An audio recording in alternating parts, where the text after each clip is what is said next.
talks about the Chase 524 rule, but Capital One has some sneaky rules as well. And I am so glad that my Capital One Venture X card was the second card that I applied for in the credit card points and miles world, but that's not what everybody tells you to do.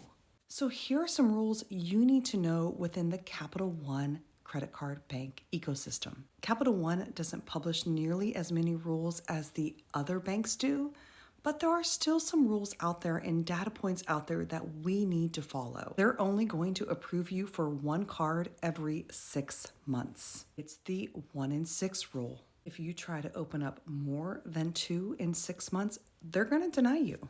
Next up is the 2 in 30 rule. If you apply for 2 credit cards within a 30-day window, they're going to red flag you and deny. Capital One is extremely sensitive to recent inquiries. Next up is the 48-month rule.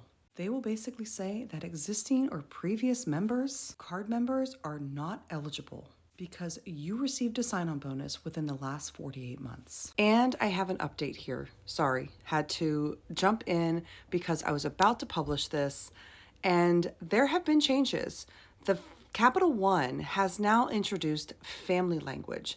So if you hold the Capital One Venture X, the Capital One Venture card, or the Capital One Venture One card, and you have received the sign-on bonus within the last 48 months, they are now saying that you cannot get another sign-on bonus for any of those cards in that particular family if you have gotten the sign-on bonus in the last 48 months for those 3 cards. Basically stating that I opened up the Capital One Venture X and I received the sign-on bonus within the last 48 months, so I am not eligible to open up that card again. Now, Capital One does like a credit score of over 750, but they much prefer an 800 to 850 credit score. And one of the nice things about Capital One is they do have a pre-approval tool that you can use whenever you want.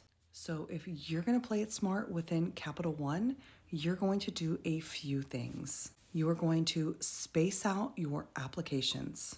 You're going to use the pre-approval tool first. Of course, you're going to watch your inquiry footprint. And you're going to remember when you signed up for each and every card. You should be tracking this anyways.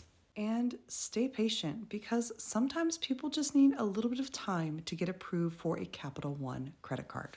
Personally, I like the Capital One ecosystem because I can book United flights via Air Canada. I can also book I-preferred hotels and transfer points at a 1-to-2 ratio. And I can also transfer points to Wyndham, but they do have 22 transfer partners overall. If you've stayed to the end, I appreciate you staying. And if you like my content, please make sure you like and follow, and please make sure to leave a comment. It just makes the algorithm happy. Until next time, happy travels.